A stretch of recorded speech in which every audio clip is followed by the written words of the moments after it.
Hey there, we're the Westlaw Pirates and welcome to the show. We're here to share our thoughts on Northwestern athletics and college sports, with thoughts and analysis from the visceral to the statistical. We run our tailgate with the red pirate flag flying high above, as we give no quarter, especially the fourth. I'm Sam Walter. I'm John Lacombe. And I'm Eric Scuzgaspo. Well, gentlemen, here we are, 1 week away from the start of the 2024 campaign. We are here on our final summer preview before we actually get into our own team. We are here to talk about the team we all love to hate, that team down south, Illinois. Let me tell you, from my perspective, too, it's a return to form, and I'm already excited.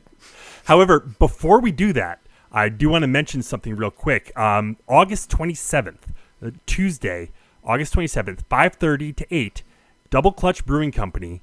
We're part of a Northwestern kickoff party. I mean, this is a party that's being thrown by Jay Sharman, Like the Post, being hosted Dave Ennett, Dan Persa. Proceeds are benefiting True and You. It's going to be an awesome time. Going to be a lot of fun. Can't wait to see as many people there as possible. John and I will be there. We're featured on the program, which is cool.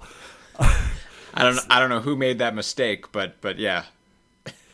I don't know what business our names have to being on there, but they're on there. They're on there, which is great. And it's a chance for us to get see as many people as we can. So there's going to be Ryan Field memorabilia. There's going to be a raffle. There's going to be some new one-of-a-kind memorabilia. It's going to be an awesome evening. So Double Clutch Brewing Company, 5:30 to 8, Tuesday, August 27th. It's 2121 Ashland Avenue in Evanston. But you can just Google Double Clutch Brewing. It's a really cool venue. We've been there before several times. Great beer selection. Big fan of that. So hopefully we'll see as many of you out there as we possibly can.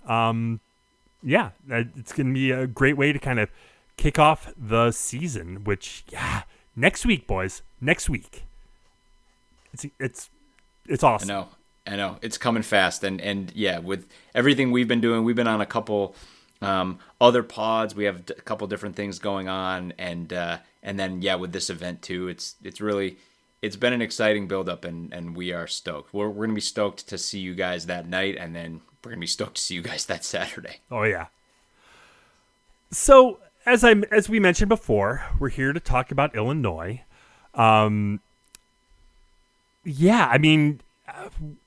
John, you've been championing at the bit. We've talked about the Ohio State defense, which is phenomenal. We've talked about the Michigan defense, which is really, really, really good.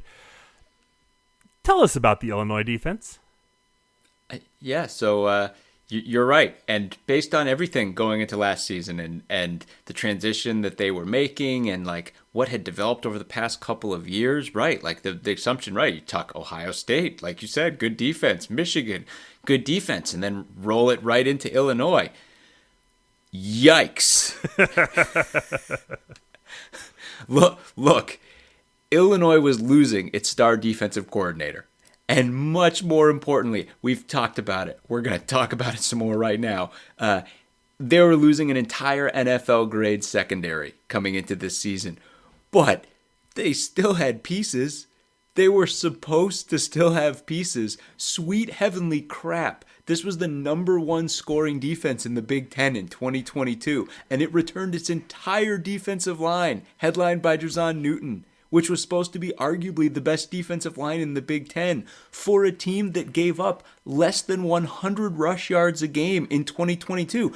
Illinois, we just talked about this with Michigan, Illinois even promoted Aaron Henry from within, which was seen as a very solid hire to take over for Ryan Walters at DC. So, let's invent a new axiom. We'll call it the Illinois axiom. Yes, teams are built front to back on defense, especially in the Big Ten, especially in the old Big Ten West, as Iowa has emphatically proven for years. But if you don't have any long-standing defensive tradition, and then you are blessed with 4 NFL players in your secondary at the exact same time, including 3 who get selected in the first 3 rounds of the NFL draft, Well, maybe the whole thing about you being good was just those four guys being good. And look, we were as big fans as Ryan Walters as anyone. And he still may get it going at Purdue. And we think Purdue might have some, especially on the offensive side of the ball, make some real progress this season. But he didn't exactly light the world on fire defensively in year one in Purdue, unless you mean like dumpster fire, which is what Purdue's defense was last year. They gave up 30-plus points a game. That performance, 30-plus points a game, made it barely better than the Illinois defense. And Purdue, you know what's wild about the 30 points a game? Illinois gave up 30 points a game? Is that what we were saying? Purdue gave up 30 points a game. Sorry. Illinois also gave up 30 points a game, 29.4. So 29.4, yes. Yeah, and they played Iowa. And yeah, good point.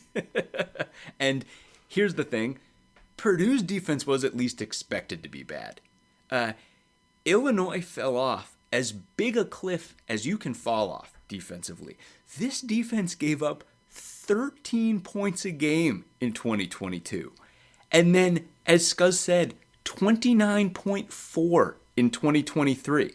Last season, Illinois was bottom 5 in the conference or worse in every single defensive category. And now, wait for it, they lose the entire defensive line. This could all go south so fast for Illinois, and we are here for it. Oh, sweet manure-centered, desolate cornscape. Am I here for this, okay? And let me tell you, the Illinois defense doesn't just look bad heading into 2024. They look bad in a way that is gorgeously, classically familiar, okay? Does Illinois have a tall, thin pass rush specialist who grabs stats that don't translate into on-field success? You bet they do.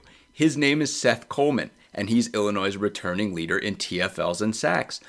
Does Illinois have a lightly recruited, undersized linebacker who's giving off big-time guy in the PG-13 rated movie vibes? You bet they do. His name's Dylan Rosiak, and he led Illinois in tackles last year. These are the hallmarks of the defenses of the Tim Beckman era. We've seen this story multiple times. And remember, above all else, the 2023 Illinois defensive line was at no point considered to be mediocre, even as all of this was going south last season. Johnny Newton was a terror all season, and Keith Randolph is also in the NFL now.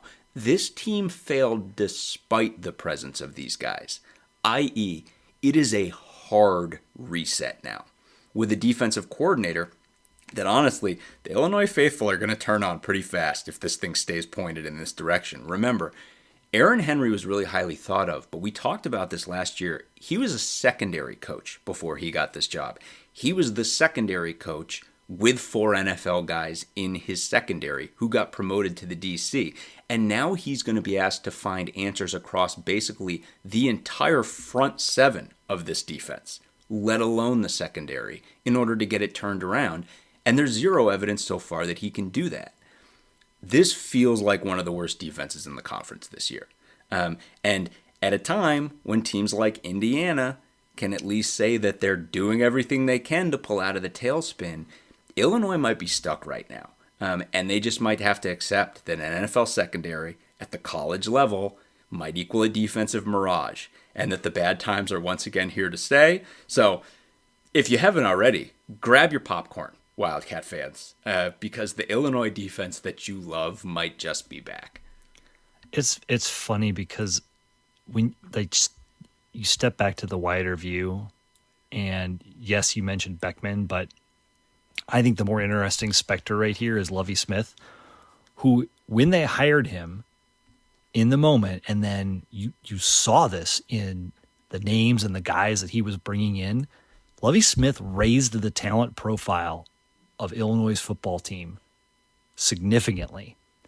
And those defensive backs that went to the NFL two years ago, the D linemen that you were just talking about, John, that went last year, that's a product of Lovie Smith's name and brand in the state of Illinois and from his NFL times.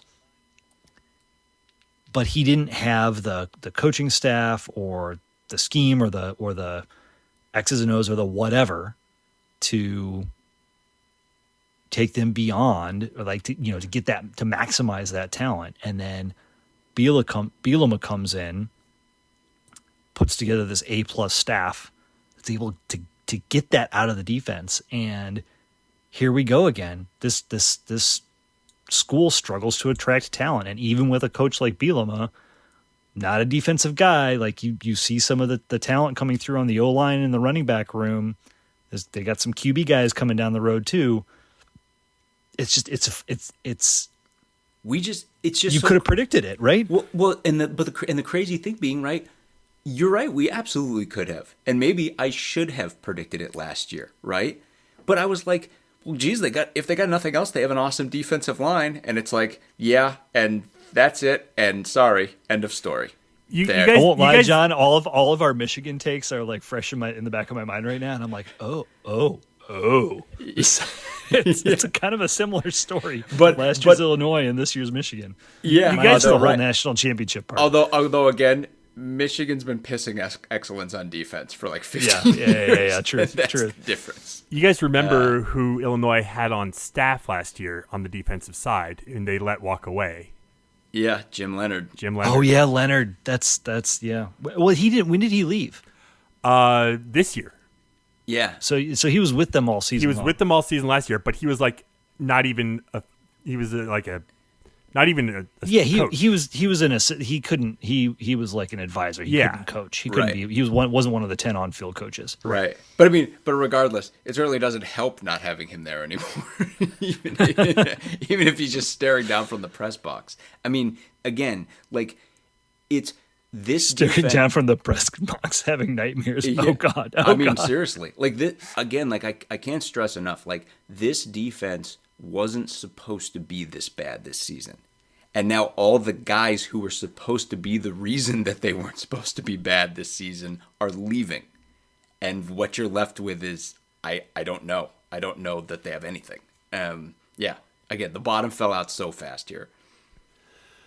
So, Scuzz, offensively, in a weird twist, this is one of the few teams that actually returns both offensive coordinator and quarterback from last year. Is that a good thing, though? Illinois wasn't all that anything to write home about offensively last year.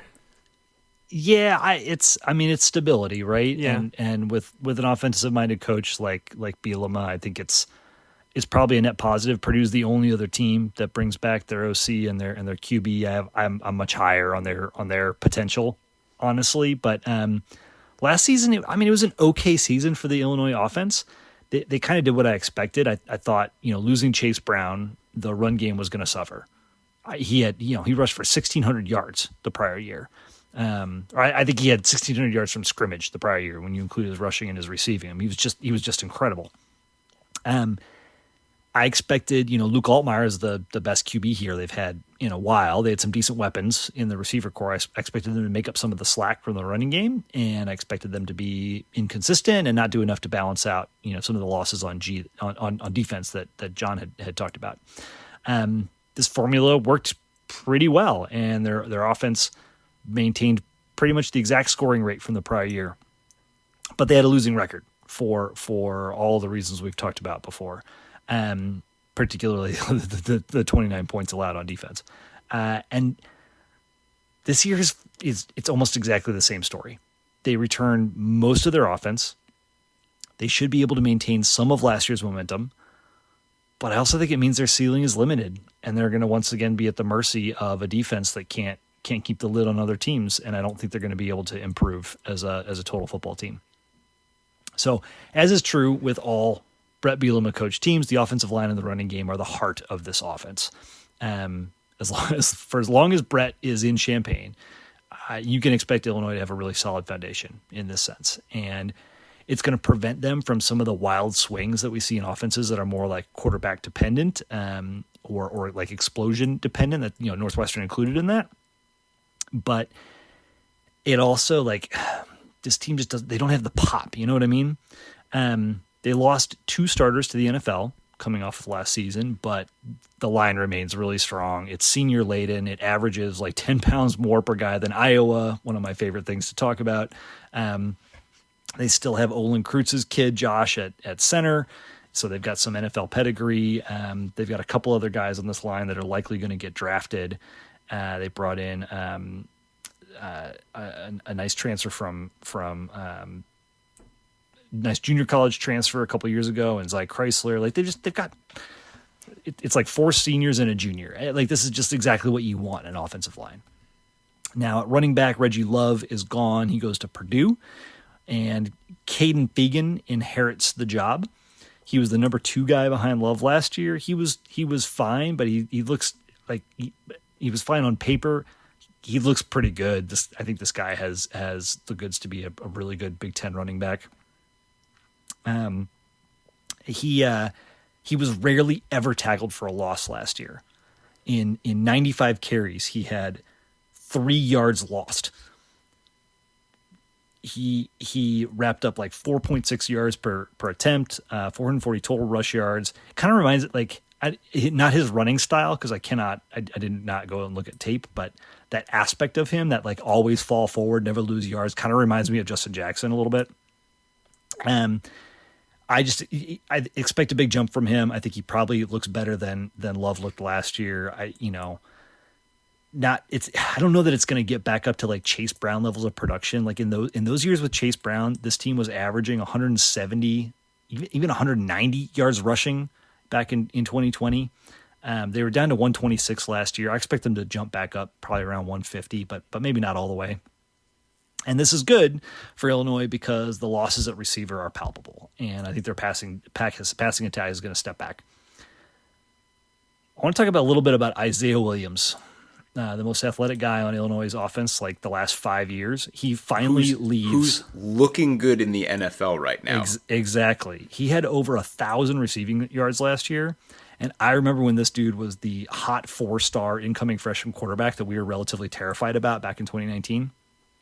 I just want to give some serious kudos to Williams, who had a very tough run at quarterback for Illinois, went through a position change essentially during the COVID year, went through a coaching change, and ultimately found really great success the last couple seasons. And yes, John, to your point, he's vying for a wide receiver spot with the Detroit Lions, is looking good thus far. Like, just kudos to this dude who, I will never bemoan a guy or begrudge a guy for transferring or deciding something isn't going to work. He's going to try to work it out elsewhere. But I will also give a lot of props to a guy like Williams, who really persevered and pushed himself to get better and to adjust and adapt. It's just really commendable.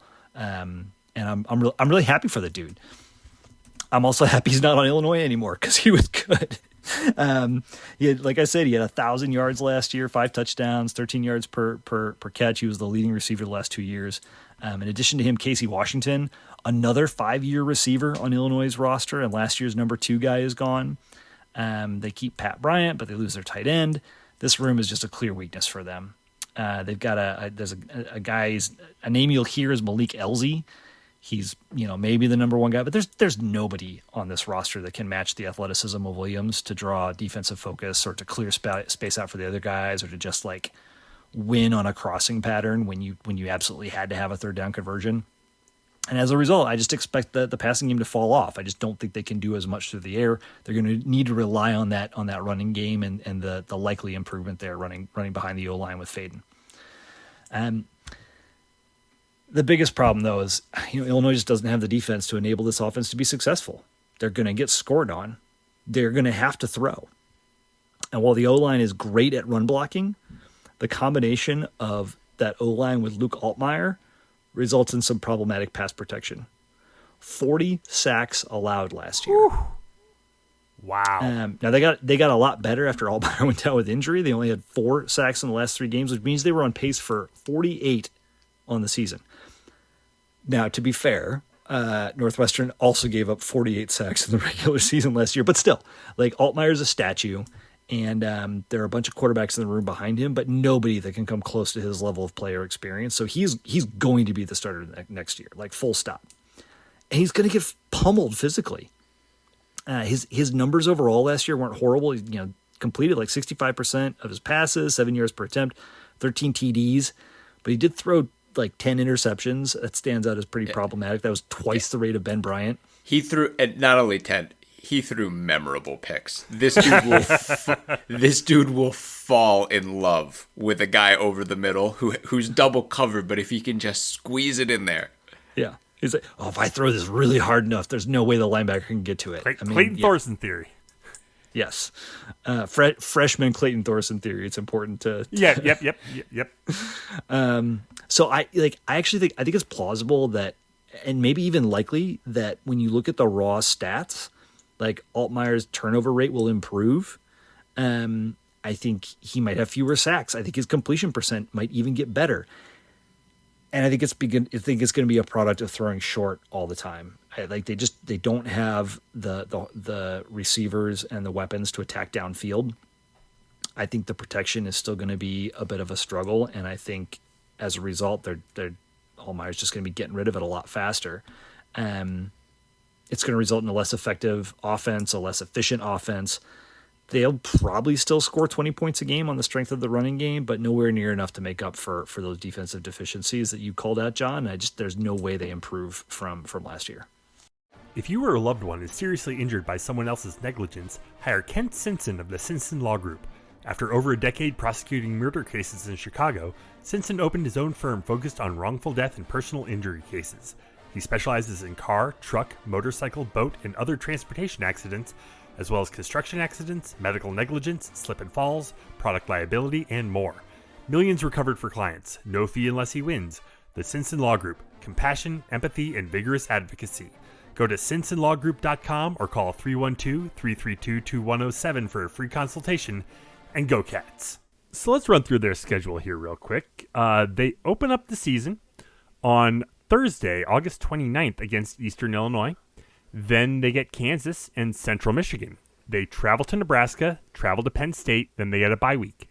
They're home for Purdue, home for Michigan, at Oregon, home for Minnesota, home for Michigan State, another bye. Then they travel to Rutgers and travel to Wrigley Field to take on the Cats at Wrigley Field. So here's something that we've talked about a lot, and we're finally arriving at the end of all of our summer previews, and it's been a theme, right? So many people are going to be talking about like the new Big Ten, right? And it's like, well, if you want to talk new Big Ten, Oregon's sitting right there in the middle of Illinois' schedule. But Illinois is in huge trouble because of the winds of change in the old Big Ten. Because they've got Nebraska on here, they've got Purdue on here, they've got Rutgers on here. It's just, these are just teams that are better than them now. And Purdue is the one that's going to be tight, like we're going to see. But if you hear about, the way that Scuzz talked about the Purdue offense, I think there's just more there. And you just add all that together. It's not just that I think this is going to be a bad season. I think this season gets put to bed so quickly for them. They're probably 2-1 3 weeks into the season. 5 weeks later, they might be 2-6. And then, get Minnesota if you can. Get Michigan State, but Rutgers is better, and you're on the road. And I think we're better, and you're on the road for that one too. I'm just like, there's they're catching a ton of teams on the upswing that just make this schedule just look so horrific for them. John, when we talked about Purdue, we highlighted whether or not they can cohesively come together. Purdue brought in a ton of transfers on defense that, if nothing else, elevate the talent level. And I don't really see any. I guess there's a guy that came from Texas, but I can't tell if he came this year or last year. They just seem to really there's not even a talent influx to help them, potentially help them. No, and that's the thing. I'm like, Minnesota, Darius Taylor's getting 2 bills, so you better just overcome that and win, because there aren't many other opportunities to win on this schedule. 4-8, sure, but 4-8. I got to find 2 Big Ten wins to give you, and it's not super easy to do that. Minnesota and Michigan State and Purdue are the group that I would circle. but I don't think Illinois is winning all 3 of those games. See, I think they're going to. You're chalking an L to Kansas, right? Yeah. Okay. Yeah. Just making sure. I just want to make sure we're on the same page. There's one other thing I want to hit that I didn't really highlight in the offensive preview, but for anyone, especially any Illinois fans, getting foaming at the mouth right now, thinking about last year's Northwestern game, and like, you guys only we scored 43 points on you, like, we're coming for you this year. Like, Luke Altmaier did not play in that game. He was injured. It was the backup, John Paddock. John Paddock had a lower completion percentage than Luke Altmaier last year. Every other stat was better. 9 yards per attempt against 7. Three picks against 10. Now, he threw like half as many passes, but the rate was much better. The touchdown rate, he threw almost as many touchdowns as Altmaier. Paddock's gone. He's not on the roster anymore. Like, Altmaier is the dude. So, and like anybody, having nostalgia for what the Illinois offense looked like in that game, like, take away the wideouts, take away the QB, and you're left with something that looks a bit less desirable. Well, and I just am envisioning a ton of situations where Luke Altmaier is going to be like, I got to put on the cape and save this team. And Luke Altmaier 100% thinks he can do that. But that is I'm going deep. Yes, exactly. Isaiah Williams down there somewhere. No, he's not. He's in the NFL now. There's no one. And again, like, I don't know, man. Like, there just isn't much here. Like Scuzz said, like, there's the character of the Bielema teams and the ability to run the ball, but they lose a great running back there too. So and again, like, you've heard us talk about Nebraska. You heard us talk about Purdue. You heard us talk about Rutgers. Like, they're at Nebraska. They're at Rutgers. Those are just better teams anyway. Like, there just aren't bonus wins. If you're trying to find a path to 6, I don't know where you find it. Those games aren't on their schedule. Not for this team. So, we've talked about, like, a team like Iowa. Now, granted, because of their defense, Iowa's in another class than Illinois. But we looked and we were like, look, when in doubt, Iowa's schedule just breaks for them really well. Illinois' schedule doesn't break for them at all. Yeah, there's just nothing for them here. This is another team with a very narrow channel. Like, I'm struggling to see less than 4 wins, and I'm struggling to see more than 4, maybe 5, right? Yeah. Maybe they can get Purdue at home. Maybe they can get us on the road, right? Rivalry game, etc. Although it's one that we almost always win. Like, it's at Wrigley. Like, I'm trying to forget. Oh, it is the last time we played them at Wrigley. Oh, damn it! Yeah. One thing. Weekend one thing after to brace Thanksgiving yourself, at Wrigley. That'll feel like a home game for them. Yeah, and one thing to brace yourself for is, that's pretty much going to be Illinois' season at that point. Like, they'll be playing to beat us so that they have something to hang their hat on. Yeah. The one silver lining I would say is, like, home game for Illinois, sure, in some ways, but we're going to have experienced playing against Ohio State at Wrigley. And if Illinois is a dumpster fire by this point in the season, you are not going to see the same numbers for Illinois fans at Wrigley. Like, you're just not. So remember, never forget when they didn't have enough students to do the pendant card trick. Oh, yeah. At a home game in Champaign. Anything else on the Illini? It's just again, like, warms the cockles of my heart. It does. This return to form, this return to the order of the universe. Let's keep this going. Again, I sat here last year. Vintage Tim Beckman defense was not something I had on my bingo card for 2024, and I'm really excited for it. Exactly. Again, I sat here a year ago and told you I thought the Illinois defense was going to be half decent. And you know what? If I thought they were going to be half decent this year, I'd stomach it and I'd tell you. But they're not. And I'm much more happy to be able to tell you that. Well, on that note, that takes us to the end of our summer previews.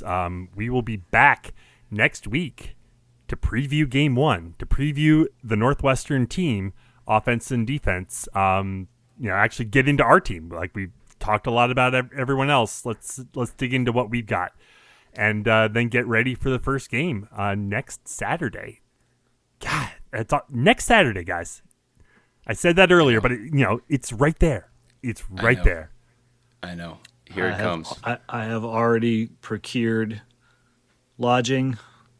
I'll be there with bells on the minute whatever tailgating location we plan to be at is unlocked. My son is coming to technically not his first game, but the first one he will remember, because at the last one he was only 2 years old. So I'm so jacked, guys. It's the next 10 days. Let's go. And just seeing the pictures that are coming out, like they showed a shot from the top level of the north end zone today, and I sent it to you guys. I'm like, oh my god, this is going to be incredible. Like and FYI, that's where the Pirates are going to be, high in the north end zone. So you'll be able to find us. But all 3 Pirates from Miami of Ohio up to high in the north end zone. It's going to be sweet. We're stoked. So with that, we'll go ahead and leave it there for tonight. Head to our website, westlawpirates.com, where you can leave comments and questions. Find us on Facebook, Twitter, and Instagram, and YouTube at Westlaw Pirates, and email the show, westlawpirates@gmail.com. Tune in next time as we give our visceral and statistical views on Northwestern athletics. Look for us in the west side of Ryan Field flying the red pirate flag, because we give no quarter, especially the fourth. For John Lacombe and Eric Scasboy, I'm Sam Walter. Thanks so much for listening. We'll see you next time.